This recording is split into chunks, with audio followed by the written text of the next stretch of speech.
Saudações tricolores, começando mais um episódio aqui no Backstage Tricolor. Vitor e eu e Vitor, estamos aqui para trazer informações do Grêmio, informações do Tricolor de Porto Alegre. E, primeiro, Vitor, eu quero abrir aqui um referendo. Eu nem sei o que essa palavra significa, tá? Uma errata. Mas eu achei bonita. Isso, uma errata. Num dos episódios aí que você vai assistir aqui, é só puxar na lista aqui, ó, tem vários episódios para você assistir. Num deles eu cometi um erro como é que se fala? Indefensável, inexplicável. Me ajuda, mais um adjetivo forte para botar de manchete. Inadmissível. Inadmissível. Boa, Vitor. Cara, eu errei o nome da cidade do nosso amigo Lorenzo. Eu vou até ler aqui, ó, no meu celular. Miraguaí, caramba, como é que eu falei errado? Então, ó, pessoal de Miraguaí, um abraço para todos. Desculpe, e está feita a errata, e a partir de hoje não cometerei, não repetirei este erro. Miraguaí. Vitor, tem uma notícia chamando a atenção aí nos noticiários de todo o planeta Terra da Bola. Qual que é a notícia, Vitor? Tem uma notícia aí bombástica do Douglas Costa, né? A justiça decreta prisão do jogador por não pagamento de pensão alimentícia. O mandado foi expedido pela 8ª Vara da família de Porto Alegre. O Douglas Costa, que está no LA Galaxy, né, dos Estados Unidos, e o advogado dele já se manifestou. Ele afirmou que o Douglas Costa está em busca de recurso para reverter a decisão em âmbito judicial. E ressalta... Ah, tá. Eu pensei que era recurso financeiro. Então, e ressalta que não comenta os fatos devido ao segredo de justiça. Reiterou que aguarda a resposta do próprio judiciário para reverter a decisão atual, para que justiça seja feita. O empresário Júnior Mendoza informa que não se manifestará sobre o caso porque cuida apenas da gestão esportiva do atleta. Então, o Douglas Costa, que não deixou saudades à torcida tricolor, está indo nos noticiários por conta de não pagamento de pensão alimentícia. Cara, eu tô buscando aqui só para a gente complementar essa notícia, falar um pouco sobre, né? Porque é um assunto interessante. Jogadores de futebol com seus salários não quererem pagar pensão alimentícia é brincadeira, como dizia o Neto, né? É brincadeira. E o Douglas Costa provavelmente vai aí achar na justiça ali alguma maneira de coisar isso aí e tal, e depois se tiver que pagar, ele vai pagar para não ter que ir lá dormir com os, sei lá quem, não sei se mas eu não sei se ele tem direito a uma cela especial, como é que é, por ser famoso. Na própria notícia aqui do GZH, diz que ele não iria para uma cela comum, né? Ele iria para uma cela à parte, não ficaria com os presos comuns, e caso não houvesse a referida cela especial para ele, aí ele poderia ficar em regime semiaberto ou aberto. Tá, entendi. Aí, então, vamos aguardar, né? Nos próximos episódios aqui do Backstage Tricolor, a gente finaliza essa história aí para você que tá ligado aqui no nosso canal. Eu trouxe aqui uma listinha de alguns atletas que já passaram por semelhante situação, tá? O Fábio Bilica, rebaixado em 2004 com o Grêmio. Aqui diz, ó, o profissional foi preso em 2016 após dever cerca de R$17 mil, segundo informações divulgadas na época. Fábio Bilica defendeu a seleção olímpica. Na Olimpíada de 2000. Verdade, com o Ronaldinho. E aqui, ó, o Marcelinho Paraíba, também ex-Grêmio, campeão da Copa do Brasil 2001, campeão gaúcho também 2001. O atacante teve a prisão decretada em 2012, após ser acusado de dever R$60 mil e também de ter agredido a ex-mulher quando foi cobrado pelo valor. Renato Portaluppi, diz aqui, tá? Eu não averiguei. É um site chamado torcedores.com que fez um ranking de atletas que foram envolvidos, né, com essa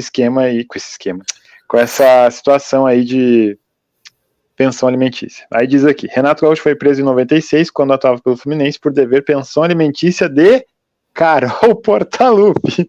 Quem diria que um dia o Renato negou alguma coisa para a Carol, né? Famosa nas redes sociais por aparecer sempre em momentos engraçados com o pai, né? Renato, famoso. É engraçado pensar que um dia ele negou alguma coisa para ela. A Carol que E foi aí, a Carol que sim. uma vez ela foi convidada para posar na Playboy, né? Daí eu já não lembro dessa E situação. aí ela queria posar, só que o Renato disse que não e que pagaria o mesmo valor para ela. Ah, isso é bom, isso é engraçado. Fiquei pensando aqui, eu como pai, se diria não para minha filha e falaria isso que o Renato falou. Não, deixa que eu pago. Quanto é que é o cachê aí? Ó, o top 3, só pra gente fechar: Romário, Edilson Capetinha e Roberto Carlos. Mas eu nem vou ler as notícias, porque vamos mudar de assunto. Vamos falar de Grêmio.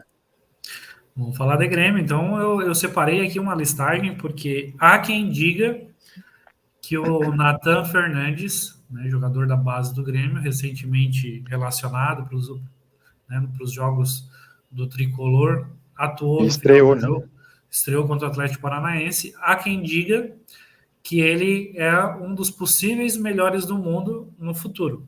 Né? Então, E quantos tem nessa lista, Vitor? são 18, que essa lista, quem divulgou ela em reportagem da Folha foi o Branco. Né? O Branco falou dessa lista. Eu vou compartilhar a tela aqui. Não sei se vai conseguir enxergar, Rafael, mas porque essa lista é do ano passado, só eu acho que a maioria dos jogadores ainda estão nos mesmos clubes, tá? Tá conseguindo Sim. enxergar a lista aí? Ah, agora abriu ali, ó.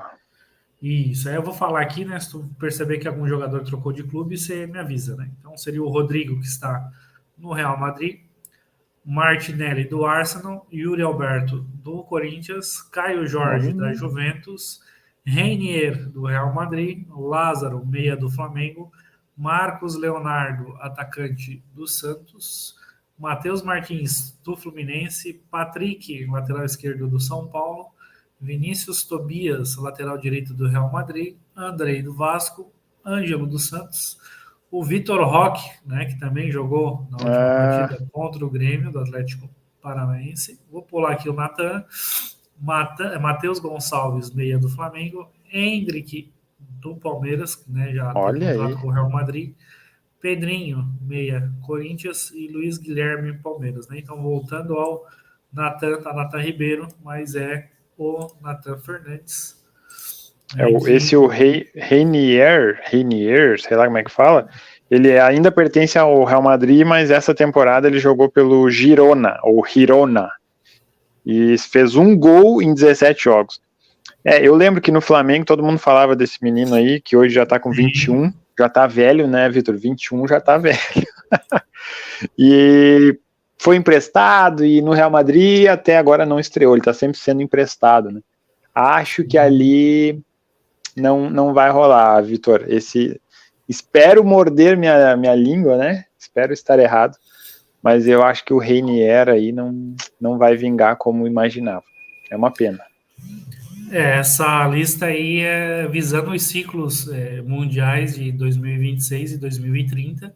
Né? Então, são nomes aí que o Branco, né, que é coordenador das categorias de base da seleção brasileira, acredita que tem potencial de, inclusive, ser o primeiro campeão, o primeiro jogador melhor do mundo após o Kaká, né, brasileiro, né? Desde o Kaká a gente não tem um brasileiro como melhor do mundo. Eu separei aqui uns lances do Nathan, não são lances desse mais recentes, são lances um pouquinho mais do ano passado ou antes disso. Por quê? Porque foi com base em momentos assim que foi feita essa lista. Sim. É o Nathan que inclusive ele tava jogando agora, né, o Brasileiro Sub-20, e aí foi chamado, né, pelo Renato para fazer parte ali do profissional e estreou agora, né? Foi sábado, né? Hoje é terça, faz 3 dias que ele estreou no Grêmio.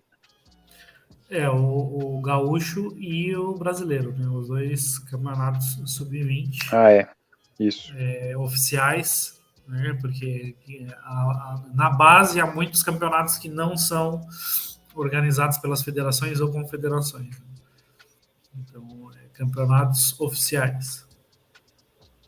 Lembrando que ele fez agora em fevereiro 18 anos, né? Então é jovem e é engraçado, né? Pensar que ele nasceu em 2005. Imagina, 2005 nós estávamos já com... Eu ia fazer 17 anos, estava assistindo o Grêmio na Série B e o Natan naquele momento estava nascendo e hoje a gente já está vendo o menino com a camisa do Grêmio jogando aí. E futuramente, quem sabe, vindo aqui para a Europa e fazendo seu nome ser conhecido mundialmente. Espero que primeiro ele ganhe um título pelo Grêmio, né? Um título importante, para depois tá indo para a Europa. E hoje fazem 44 anos do Jogo da Neve, que o Grêmio contra o Sportivo e Bento Gonçalves, né? Durante a partida começou a nevar, né? Por mais que em 1979 há imagens dessa partida, que eu vou estar compartilhando aqui com vocês. Na Serra da Montanha, o Grêmio de Paulo César Caju enfrenta o Esportivo no Estádio da Montanha em Bento Gonçalves, abaixo de neve. Tirou cardão. A empresa se encarrega de fazer um espetáculo melhor do que o jogo. A partida termina em 0-0. Subida do Tarcísio. As câmeras da RBS registram um dos mais belos momentos da história do gauchão. Futebol na neve. A intensidade da neve que cai no Estádio da Montanha em Bento Gonçalves, onde jogam Grêmio e Esportivo de Bento. Uma pequena crítica à qualidade do jogo ali, né? Tu sentiu? Tava só um pouquinho ruim, né? A qualidade do jogo e também da gravação. Ah, sim, as imagens realmente não tinham a qualidade de hoje, né? Nem se falava em 1080, muito menos em 4K, essas coisas assim. Ah, sim, com certeza. Esse jogo terminou 0-0. Alguns jogadores com relativo nome que estavam naquela partida. Goleiro Manga, o Paulo César Caju, né, olha aí. Né, que jogador que foi importante, né, conquista do Mundial. Tarciso e o Baltazar. E eu, como moro em Joinville, o Nardella entrou, né, nessa partida. O Nardella, que é o maior ídolo da história do Joinville, na época também estava no Grêmio. O técnico do Esportivo era o Valdir Espinosa. Conhecidíssimo. O famoso jogo na neve. E provavelmente na arquibancada estava Renato Portaluppi. Na época que ele muito provavelmente estava no Esportivo, né? Muito provavelmente não estava, né? Antes de vir. Exato, estava. Antes de vir para o Grêmio, ou talvez até estava no banco, né? Como a gente não tem as informações do banco. Exato. E como ele já admitiu publicamente, né? Provavelmente ele estava porque ele já admitiu publicamente que é fã do Manga. Então, o fato de o Manga estar jogando o coloca... eu tenho quase certeza. Eu vou perguntar para ele, vou chamar ele no WhatsApp. Renato, tu estava nesse jogo? Mas, cara, só a curiosidade ali do Paulo César Caju, eu não lembrava que ele tinha passado em 79 no Grêmio. E aí eu fui buscar aqui, realmente. Também não. E aí eu fui buscar aqui, ele saiu do Grêmio, então jogou no Vasco, foi pra Califórnia, tá certo isso? Caramba, foi lá surfar na Califórnia, o Caju. Aí Corinthians, depois França, aí ele volta pro Grêmio para ser campeão do mundo. Tipo, eu não lembrava dessa primeira passagem dele, realmente. Nunca me veio assim na cabeça. E ele que foi campeão do mundo em 70, né? Então, sim, ele fez parte, né, daquele grupo de camisas 10, né? Eram vários camisas 10 jogando junto, né? O Zagallo fez um milagre naquele time. E não é por acaso que é até hoje a seleção mais saudada, assim, né, por todos. Todos os historiadores de futebol, não estou falando da torcida brasileira, não, eu estou falando mundialmente. Sim, né? Sim. Então é muito legal saber que o Caju estava nesse jogo, o Tarcísio, Baltazar, dois também marcantes, né? O Baltazar em 81, com o golaço lá no Morumbi, primeiro campeonato brasileiro que o Grêmio conquistou, e o Tarcísio na Libertadores de 83, Mundial de 83. Muito legal saber que tava aí essa galera nesse jogo marcante, né, cara? Porque eu fico imaginando, Vitor, em maio, a gente tá no outono, né? Não necessariamente era para estar tão frio assim ao ponto de nevar, né? Então, eu queria até falar com um historiador, assim, da temperatura, né, e como é que se fala, meteorologia, para ver se foi uma das únicas vezes, assim, que nevou nessa época, porque, cara, é incrível, meu, e que bom que foi na hora do jogo, porque poderia ter sido de tarde, né, só para ter alegrado as crianças na escola, e durante o jogo não ia acontecer nada, então foi legal porque se tornou um momento histórico que a gente vai lembrar para sempre, e que bom que hoje a gente está lembrando disso, o aniversário, né, desse momento, e eu fico pensando, os caras não tinham nem luva, talvez, não estavam preparados, né, talvez, imagina, eu teria que perguntar para eles, óbvio, mas achei engraçado isso, que do nada, assim, começa a nevar no jogo, os caras nem estão preparados, por isso talvez que o jogo foi 0-0. Tô tentando ajudar vocês, viu, explicando o 0-0, tipo, vocês foram surpreendidos pelo frio, pela neve, e aí o jogo acabou não ficando muito bom. Eu quero citar, né, isso é notícia de ontem, mas eu quero fazer uma citação aqui do PP, o PP que ele agora é cidadão italiano, né, por mais que ele está jogando em Portugal, ele está aí com o passaporte dele italiano. Então, a partir de agora, ele pode defender a Itália caso seja convocado para a seleção. Eu sei que, Vitor, pelo sobrenome dele ser Cossa, C-O-S-S-A, Cossa. Até vou fazer a mãozinha assim, igual o italiano faz, né? Coça. Eu imagino que é daí que ele conseguiu, porque a cidadania italiana, ela não tem limite, assim, pode ser tataravô, mas desde que tu comprove, tu consegue a cidadania, e desde que tu comprove também, né, Vitor? Porque tem que pagar advogado, tem que pagar várias coisas, tem que viajar para lá também depois para pegar o documento lá na origem, né, na comuna, como eles dizem, né? Então, tendo um bom advogado, um bom dinheirinho no bolso e tendo um sobrenome italiano, óbvio, né, uma ligação com a família, com a descendência, né, consegue sim a cidadania e está aí a prova. Ele nunca morou na Itália e nunca, né, teve nada assim concreto, mas porque a Itália facilita isso, ele conseguiu então a cidadania. E agora, meu amigo, ele tem grande chance, tá? Vou abrir aqui agora uma notícia exclusiva aqui, ó. Ele tem muita chance de ser convocado, Vitor, porque a Itália tá trazendo todo ano um brasileiro naturalizado. Já fez isso em 34, na primeira Copa do Mundo que a Itália venceu, sediou e venceu.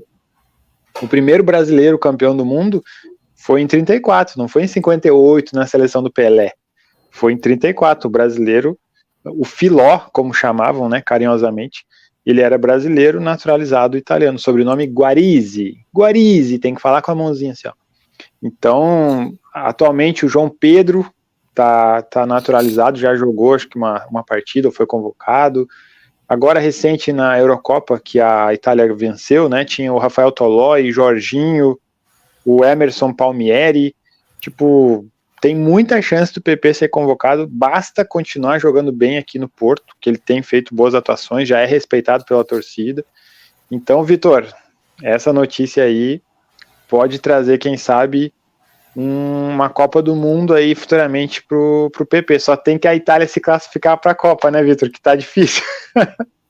É verdade, isso aí é a parte mais complicada da história. Hoje também faz aniversário do jogo de ida da Libertadores de 2007, a semifinal contra o Santos, que o Grêmio venceu com gol de Tcheco e Carlos Eduardo, né, 2-0 no Olímpico, jogo de 2007. Teve um jogo que aí o segundo jogo, o jogo após esse também, não foi bacana, que foi a final da Copa do Brasil de 91, que o Grêmio acabou... aí perto da tua casa. Aí. Acabou perdendo o título para o Criciúma, né? Foram 2 empates na época que tinha saldo qualificado, né? Porque foi 1-1, né? Há 32 anos atrás. Gol do Maurício de pênalti do Grêmio e Vilmar do Criciúma. O técnico do Criciúma era o Luiz Felipe Scolari. Então, o jogo de ida fazem 32 anos. E aí, em Criciúma, o Grêmio empatou por 0-0. Então, aí o Criciúma acabou ganhando o título maior de sua história. Exatamente. Pô, os caras lembram disso pra sempre. Eu tenho um primo que é torcedor fanático do Criciúma, inclusive quando eu for ao Brasil vou lá fazer um churrasco na casa dele, e eu quero conhecer o Heriberto Rios. Ele vai me levar lá para conhecer e se der tempo a gente vai assistir um jogo, mas não sei se vai dar tempo. Mas é bom, a história do Criciúma aí, esse título com o Felipão em cima do Grêmio.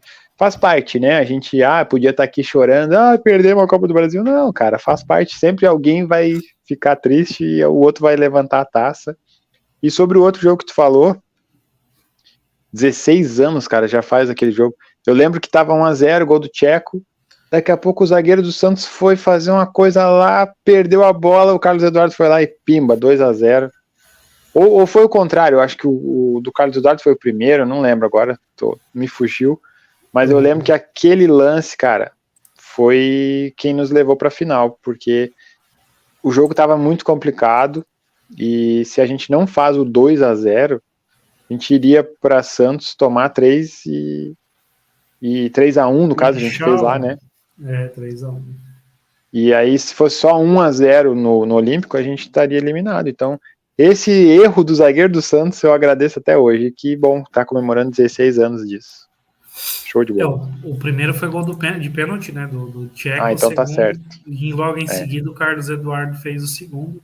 Então né, tava certo. E para os gremistas da geração do Lorenzo, né, quem era o técnico do Grêmio na ocasião era o Mano Menezes e o técnico do Santos era o Vanderlei Luxemburgo. Sim, exatamente. Zé Roberto estava no Santos, tinha voltado, né, de muitos anos da Europa. E o Jonas também estava no Santos. No Santos, o Jonas. Ele, depois dessa Copa do Brasil aí, depois dessa Libertadores aí, né, o Jonas foi emprestado pro Grêmio. E aí depois acabou sendo comprado, não sei como é que se fala isso, mas depois ele veio em definitivo pro Grêmio. Sim. Mas eu lembro que foi no meio do ano de 2007 que ele veio pro Grêmio. E aí participou, né, do rebaixamento do Corinthians. Eu tava lá no Olímpico e pude dar umas risadas lá dos corintianos. Um abraço para todos os corintianos que choraram naquele dia lá, que foram rebaixados para a Série B. Exatamente. O Corinthians iniciou uma talvez retomada, né? Venceu por 2-0 o Fluminense. Então, vamos ver se o Corinthians vai voltar a ganhar as partidas ou se foi somente essa. E agora a gente, aproveitando que falamos fora do eixo Grêmio, né? No domingo, Vitor, não sei se tu chegou a ver, eu só fiquei sabendo agora.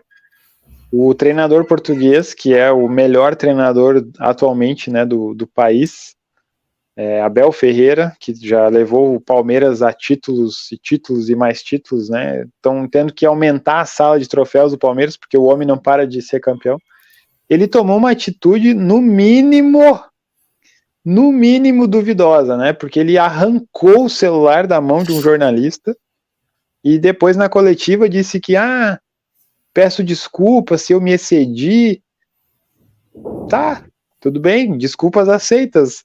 Mas depois ele falou que aquilo lá para ele estava sendo uma invasão de privacidade. Mas ali, Vitor, é a zona mista, igual na arena ali. Entre os vestiários, a imprensa fica ali, a imprensa trabalha ali. Então, aonde está a invasão de privacidade? Ali ele se perdeu no argumento. Então, só queria deixar esse comentário, não é nenhuma crítica, é um comentário sobre o mau posicionamento dele ali na hora de se desculpar, porque que ele cometeu o erro, todo mundo viu. E ele, inclusive, pediu desculpa, mas o argumento dele tá fraco. Invasão de privacidade, ficou meio pesado isso aí. É verdade. E finalizando os jogos que completam o aniversário hoje, claro que tem mais jogos, né? Esses são os jogos que tem alguma curiosidade. Isso. Há 62 anos atrás, se eu não estou calculando errado, o Grêmio venceu por 5-0 o Flensburg, que é o time lá da Alemanha, da cidade de Flensburg, né, 30 de maio de 1961. E o Jesse, que a gente já falou dele algumas vezes aqui, marcou 4 gols. Né? Então foi 5-0, 4 gols do Jesse e 1 do Vieira. Né? O Jesse que era um goleador aí que o Grêmio teve em épocas que, né, o futebol, em épocas longínquas do futebol. Né? Sim. Pô, 4 gols, cara. Não lembro a última vez que um jogador do Grêmio fez 4 gols no mesmo jogo. Deve ter tido um recentemente, mas eu não tô lembrado. Sim. É gol pra caramba, meu. Tá louco. Pô, falando em gol, deixa eu só trazer a estatística que eu fiz hoje. O pessoal aqui na Europa gosta de falar clean sheets, que são jogos sem ser vazado. Isso, sem ser vazado. Obrigado, Vitor. Não foi vazado. Exatamente. Então, eu estava anotando aqui os clean sheets dos 2 goleiros em evidência hoje no Grêmio, né, que são Gabriel Grando e Adriel. O Gabriel Grando tem 2 clean sheets, então, 2 jogos zerados, né? São José de Porto Alegre e Fortaleza, sendo que só teve 1 gol nesses 2 jogos, que foi do Galdino na vitória contra o São José. No Fortaleza foi 0-0, aquele jogo que a gente detestou assistir, né? Foi triste empatar em casa com o Fortaleza. E o Adriel, meu amigo, tem 7 clean sheets. São 7 jogos zerados. Agora, no retorno dele, ele acabou sofrendo aquele gol, né? Mas, anteriormente, na época em que ele era titular incontestável, ele ficou 7 jogos, então, clean sheets do Adriel, provando aí que a galera que defende o Adriel tem um bom argumento. Faz sentido o Adriel ser defendido por grande parte da torcida gremista. Eu não vou opinar sobre isso, Vitor, mas fique à vontade. O Grêmio, antes do retorno do Grando, volta e meia era comentado como uma defesa sólida, né, que tinha entre os times de Série A, sofria poucos gols, né? E aí, coincidentemente ou não, quando o Grando retornou para o gol, o Grêmio começou a sofrer muitos gols, né, quando ele voltou a ser titular. Né? Então, só que a gente também tem que lembrar que desses clean sheets do Adriel, somente 1 foi no Campeonato Brasileiro contra o Santos na primeira rodada. Sim, só 1. E no confronto contra o ABC, 1 jogo ele não sofreu gol, que foi na ida, né? E na volta ele sofreu 1 gol. Sim. Então, a maior parte dos outros jogos foram Campeonato Gaúcho. Só que, claro, ele não teve as mesmas oportunidades que o Grando teve no Campeonato Brasileiro. Né? Quarta-feira, amanhã, no caso, o Renato já bancou que o Grando retorna a titularidade. Sim. Mas vamos ver aí o prosseguimento da temporada, né? Para ver se o Adriel vai ter mais oportunidades ou não. Amanhã, inclusive, Vitor, já quero, né, chamar o torcedor para se inscrever no canal, deixar o like, comentar aqui embaixo o que está esperando desse jogo com o Cruzeiro e compartilhar, né, com seus amigos gremistas. Amanhã, Vitor, temos Backstage Tricolor trazendo aí a expectativa, né, para esse jogo do ano. É o jogo do ano, Vitor! É o jogo do ano até aqui, espero que a gente tenha mais jogos do ano. Pelo menos mais. Amanhã ainda é quartas de final ainda ou é oitavas? Boa pergunta. Eu acredito que é oitavas. É oitavas. Então seriam mais 2 das quartas, 2 da semi, mais 6 jogos, né? Mais 6 jogos do ano. Espero que depois de amanhã a gente ainda tenha mais 6 jogos do ano. Sim. E quem sabe mais ainda se o Grêmio for bem no brasileiro, né? Porque o Grêmio não está em segundo colocado hoje porque perdeu pontos para Fortaleza e Red Bull Bragantino, né? Que com esses 4 pontos teria 18. Estaria em segundo, estaria à frente de Palmeiras, atrás somente de Botafogo, né? 3 pontos atrás de Botafogo, tem 21. Mas infelizmente naquelas partidas, uma por conta do Diego Barbosa e outra pela ineficiência do nosso ataque, a gente acabou não fazendo gols, né, contra o Fortaleza. Amanhã teremos convidado, Rafael? Sim, amanhã teremos um amigo. Olha, eu conheço ele já faz uns 18 anos, 19 anos que eu conheço ele. Gabriel, lá de Três Coroas. Três Coroas que tinha, eu acho que não tem mais, uma Copa para os jovens, Copa Cidade Verde. Lá, em 2007, com 12 anos, jogou Yuri Mamute no Sub-12 do Grêmio. E ele se destacou aquele ano, de 2007, aos 12 anos. A galera já se surpreendeu, assim, quem é esse menino forte aí? Yuri Mamute lá em Três Coroas se destacou. E amanhã, então, nesse pré-jogo, vamos chamar assim, do jogo do ano, o Gabriel será o nosso convidado para bater um papo. E, né, Vitor, refaça o convite para todo torcedor tricolor que pode participar aqui também, né? Não é só o Gabriel que pode participar, não. Sim, com certeza, né? Todo mundo que está nos assistindo pode entrar em contato com a gente para participar, né? Esse aqui é um espaço do torcedor. Em breve vamos entrevistar jogadores, mas independente disso, sempre está aberto o espaço para torcedores do Grêmio contarem suas histórias, né? Queremos aí fechar o mapa do Rio Grande do Sul, né? Já trouxemos o gremista de interior, né, de Miraguaí, Isso, muito bem, Vitor. Relativamente próximo à fronteira com a Argentina. Então, o pessoal de Uruguaiana, que é próximo do Uruguai, o pessoal de Torres, que é próximo a Santa Catarina, independente de onde estiver, né, com o Grêmio onde o Grêmio estiver. Exatamente. Já dizia Lupicínio Rodrigues. Mesmo que seja a distância, né, que eu estou aqui em Itajaí, você em Portugal, mas o sentimento é um só. É isso aí. Ó, dá-lhe Grêmio, amanhã fica ligado no Backstage Tricolor, antes do jogo, para a gente ficar aquecido para esse jogo do ano. Valeu, Vitor. Valeu, galera. Valeu, Rafael. Se inscreva, curta e compartilhe. Um abraço.